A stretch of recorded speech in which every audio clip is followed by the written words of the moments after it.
الحمدللہ رب العالمین والصلاة والسلام علی سید المرسلین اما بعد فاعوذ باللہ من الشیطان الرجیم بسم اللہ الرحمن الرحیم۔ روحانی وظائف چینل کی جانب سے تمام معزز ناظرین کو السلام علیکم۔ حضرت عائشہ صدیقہ رضی اللہ تعالی عنہ سے روایت ہے کہ ایک شخص نے نبی کریم صلی اللہ علیہ وآلہ وسلم سے عرض کیا، میری والدہ کا اچانک انتقال ہو گیا ہے، انہیں اگر بات کرنے کا موقع ملتا تو وہ ضرور صدقہ کی وصیت کرتی، کیا میں ان کی طرف سے صدقہ کر سکتا ہوں؟ آپ صلی اللہ علیہ وآلہ وسلم نے فرمایا، ہاں ضرور کر سکتے ہو۔ حضرت سلیمان بن عامر سے روایت ہے کہ رسول کریم صلی اللہ علیہ وآلہ وسلم نے ارشاد فرمایا، مسکین کو صدقہ دینے پر 1 اجر ہے اور رشتہ دار کو صدقہ دینے پر 2 اجر ملتے ہیں، ایک تو صدقہ کرنے کا اور دوسرا صلہ رحمی کرنے کا۔ روحانی وظائف کے پیارے پیارے اور معزز ترین ناظرین، کیونکہ ماہ سفر کا مہینہ ہے تو اپنے اس مہینے میں بہت ہی فضیلتوں والے اس مہینے میں اگر خود پر سے بلائیں، آفات، مصیبتیں، بیماریوں کو ٹالنا چاہتے ہیں، اپنی ہر دعا کو پورا کروانا چاہتے ہیں، اپنی خواہشات کی تکمیل چاہتے ہیں تو ضرور صدقہ کیجئے کہ صدقہ بلاؤں کو ٹالتا ہے، اور اپنے پیاروں کے نام صدقہ کیجئے۔ تو بہترین صدقہ وہ کیا ہے؟ بہترین صدقہ اگر آپ اپنے گھر میں یا کسی جگہ پر کوئی درخت وغیرہ بھی لگا دیتے ہیں تو وہ بھی صدقہ کہلاتا ہے۔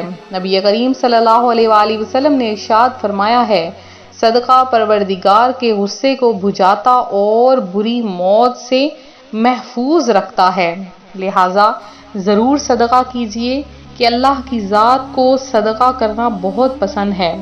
آج اگر آپ 1 روپے کا صدقہ کرتے ہیں تو کل بروز قیامت وہی آپ کا دیا ہوا صدقہ ایک احد پہاڑ جتنا بڑھ جائے گا۔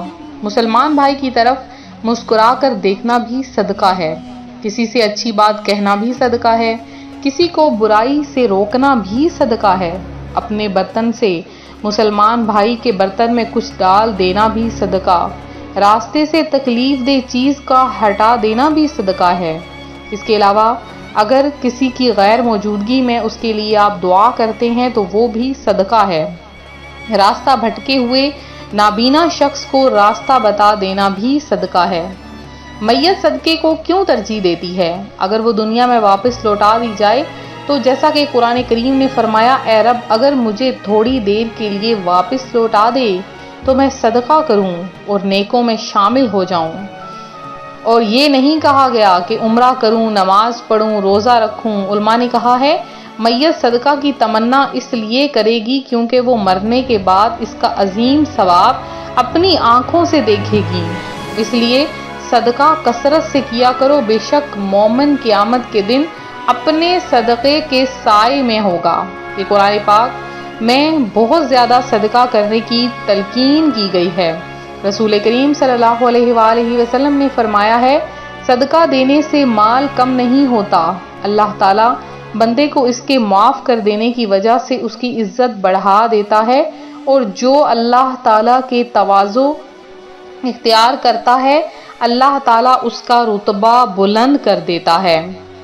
ہر آدمی پر ایک صدقہ ہے۔ عرض کی گئی، یا رسول اللہ صلی اللہ علیہ وآلہ وسلم، ہمارے پاس مال کہاں ہے کہ ہم صدقہ کریں؟ ارشاد فرمایا، بھلائی کے دروازے بہت زیادہ ہیں۔ اب وہ لوگ جن کے پاس صدقہ دینے کو کچھ نہیں تو وہ یہ ارشاد گرامی سن لیجئے کہ نیکی کا حکم دینا، برائی سے منع کرنا، راستے سے تکلیف دہ چیز ہٹانا، بہرے یعنی اندھے کو آواز کر کے بلند آواز سے گفتگو کر کے اسے سمجھانا، اندھے کو راستہ بتانا، اور حاجت مند کی مدد کرنا، اور سبحان اللہ والحمد للہ اللہ اکبر لا الہ الا اللہ کہنا، اور یہ سب کچھ تمہاری طرف سے اپنی جان پر صدقہ ہے۔ صدقے کے بہت سے فوائد ہیں، جیسا کہ آفات و مصیبتوں کے لیے ڈھال بن جاتی ہے، عزت و ناموس کی حفاظت ہوتی ہے، ہر قسم کی بیماریوں کا شافی علاج ہے۔ اس کے علاوہ مال میں زیادتی اور برکت ہوتی ہے۔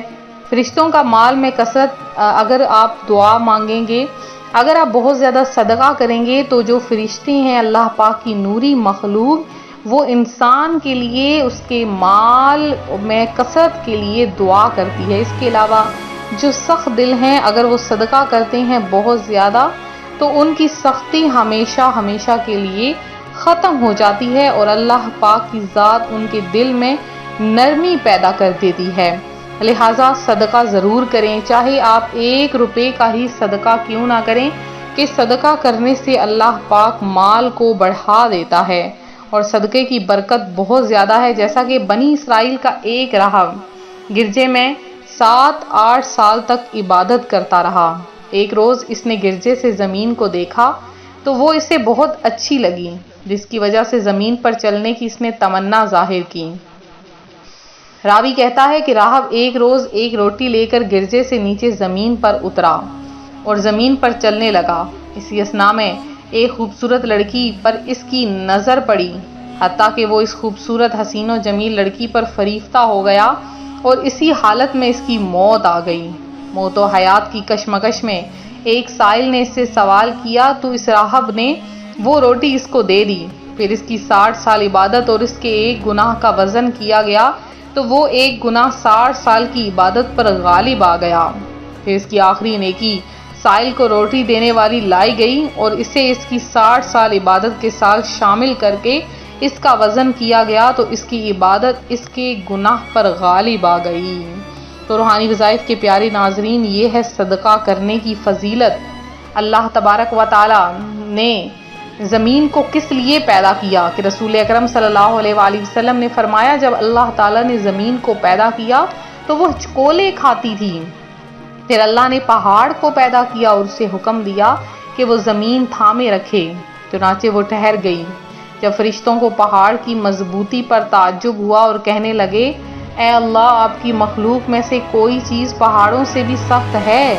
فرمایا لوہا اس سے بھی سخت ہے۔ پوچھا لوہے سے بھی زیادہ سخت کوئی چیز ہے؟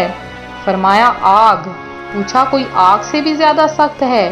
فرمایا پانی۔ پوچھا پانی سے بھی زیادہ سخت کوئی چیز ہے؟ فرمایا ہوا پانی سے بھی زیادہ سخت ہے۔ پوچھا ہوا سے بھی زیادہ کوئی چیز ہے؟ اللہ نے فرمایا ہاں، وہ آدمی جو اس طرح صدقہ دے کہ دائیں ہاتھ سے دے تو بائیں ہاتھ کو خبر نہ ہو، تو وہ اس کا صدقہ زمین و آسمان سے بھی زیادہ وزنی اور بھاری ہے۔ اور اس کے علاوہ مریضوں کا علاج کروانا بھی صدقہ ہے۔ اللہ تبارک و تعالی آپ سب کو صدقہ کرنے کی توفیق عطا فرمائے۔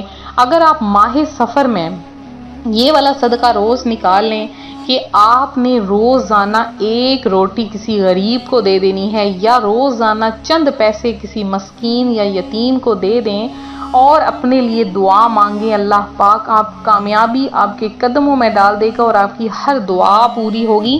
یہ کوئی ہمارا فرمان نہیں، یہ حضرت علی رضی اللہ تعالیٰ عنہ کا فرمان ہے۔ تو آپ نے یہ عمل ضرور کرنا ہے۔ جتنے بھی ماہ سفر کے دن رہ گئے ہیں، آپ فوری طور پر آج سے ہی صدقہ دینا شروع کر دیں۔ تو یہ تھا ہمارا آج کا عمل، آج کی خوبصورت باتیں۔ امید کرتی ہوں آپ کو پسند آئی ہوں گی۔ ہماری ویڈیو کو لائک شیئر کرنا ہرگز نہ بھولیں، چینل کو سبسکرائب کریں۔ ملتے ہیں اپنے اگلی ویڈیو کے ساتھ، اپنا خیال رکھیں، فی امان اللہ۔